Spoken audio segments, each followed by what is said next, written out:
It is election season. As you get ready to go to the polls, you want to make sure that you are going there informed and ready to vote on each of the ballot proposals and candidates as well. And that is an important thing. Important thing in doing that is knowing who's on the ballot, what they believe, and how that aligns with your political beliefs as well. So you can be an informed voter on everything up ballot and those down ballot proposals and positions as well. Joining us now to talk about some of the ways that you can do that are Paula Bowman and Christina Schlitt, the co-presidents of the League of Women Voters of Michigan, a nonpartisan organization, with us on today's edition of the Megacast. Thank you both for being with us. Thank you for having us. Appreciate having both of you on. Let's start off, Paula, we'll start with you just by asking, give us an overview of the League of Women Voters of Michigan and the work that you do to help inform voters in a nonpartisan way all across the Great Lakes state. Well, the League of Women Voters of Michigan has been around for over 100 years. As you said, we are nonpartisan. We like to continually repeat that because it's a very important tenet of our mission that we never support or oppose any candidate or political party. We have about 2,600 members in Michigan. We have about 35 leagues all over the state, including several very robust leagues in the Upper Peninsula. And we try to serve the public with providing information about elections, candidates, never supporting them, of course, or opposing them, but providing them with nonpartisan information. And we do take positions on some issues after we have studied them very carefully. And so as you are going through election season and helping people in different areas all throughout the state of Michigan, Christina, what are some of those focus areas that your organization hones in on to help provide voters with the information that they need to make informed decisions when they go to the polls on election day? Well, thank you. We have an online voter guide, www.vote411.org, and we have ballot information. We've provided pros and cons and what a yes vote means and what a no vote means. We also send invitations to all the state level candidates to participate in the in the Vote 411.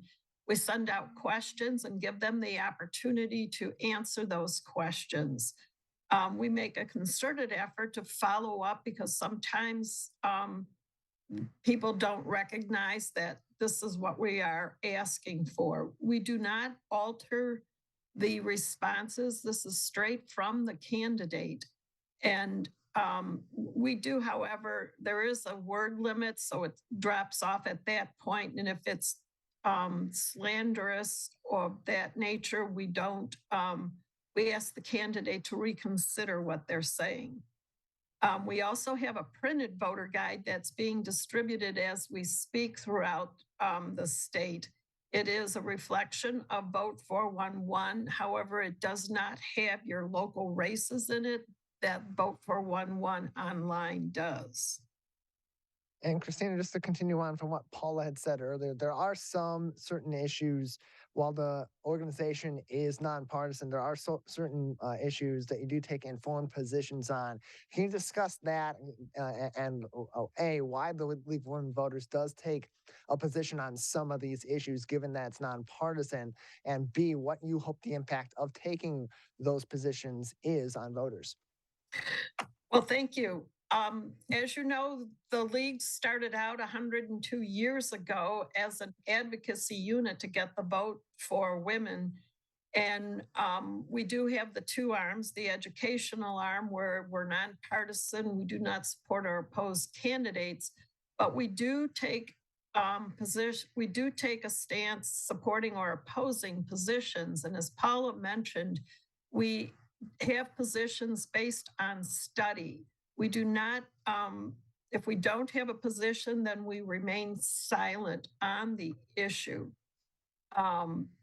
Many of our issues are being challenged now as being political, yet we've had those positions for more than 50 years and have worked with a number of people across the nation.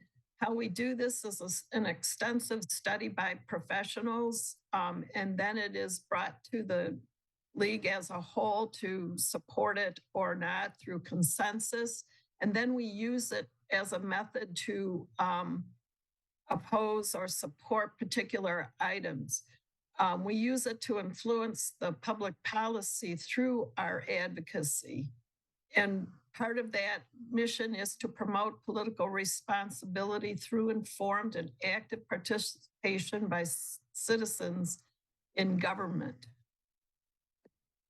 And so, Paula, going back to the Vote 411 resource, it's vote411.org. That is extensive for people all across the state of Michigan to be able to see different information on the candidates in their local area, on ballot initiatives that affect the entire state and maybe even their local area. But it also provides a resource where people can see their sample ballot and compare and contrast different sides of issues and different sides being taken by candidates on issues that affect their local area and statewide. Just how great of a resource can Vote 411 be for voters as they're preparing to go to the polls and really going in knowing what they want to check off on each box? You know, it is such a help. We try to get people to look at this because it's one of the few sources that is nonpartisan. You know, you can find information about candidates from a lot of different articles or sources online, but there aren't many that are totally nonpartisan and allow voters to see the candidate responses as they have submitted them. As Christina said, we don't edit the responses to question. If somebody is a bad speller, the public sees that he's a bad speller. If someone chooses to make kind of a silly statement or even a legitimate statement or even give their website, all of that information is in the responses to the voter guide. We are also so lucky to have a Michigan Department of State that is rich with resources. And we do send people to those resources frequently on Vote 411 because they really are the authority. The League of Women Voters, you know, certainly passes that information along, but a lot of our links go right to the Department of State regarding how to get an absentee ballot, whether you're registered or not, how to register to vote, you can register to vote right from the Vote 411 site. And it's not that we're passing the buck. It's just that the Department of State is the authority and they are very trustworthy in terms of the information that they pass out. And we feel the same, that they are giving people the best information and the most complete and accurate information possible. We're joined by the co-presidents of the League of Women Voters of Michigan, Paula Bowman and Christina Schlitt, on today's edition of the Megacast. More information, lwv.org, and for information on local ballot initiatives, proposals, and candidates on a number of different issues and positions across the state of Michigan and in your local area can be found on their voter resource, vote411.org, vote411.org. Let's start with you, Christina, just another couple minutes left. Anything else that you'd like our audience to know about the League of Women Voters of Michigan that we haven't discussed today?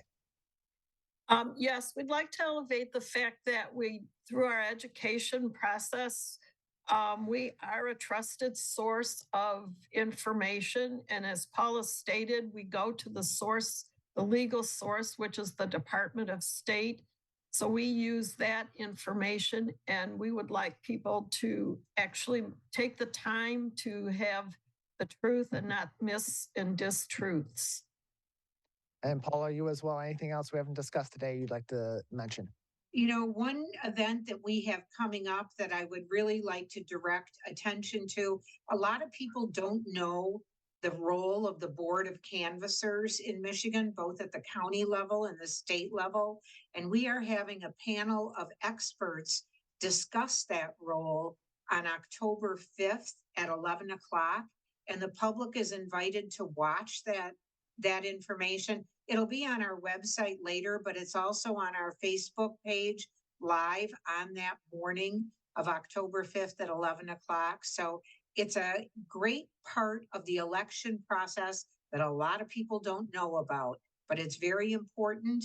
and has gained in importance in the last several elections. Well, we appreciate the work that you do. We do partner with the League of Women Voters Oakland area for some of the candidate forums that have happened in our coverage area at our flagship Civic Center TV in the greater West Bloomfield area. And currently right now, you can watch some of those candidate forums on our website, civiccentertv.com, where we have participated in forums for both the West Bloomfield School District Board of Education, as well as the city councils of Sylvan Lake and Kegel Harbor, civiccentertv.com for those, and vote411.org to learn more about the candidates on those for those positions and positions all across the state of Michigan, including in your local area at vote411.org. Thank you both for joining us today. Thank you. Thank you.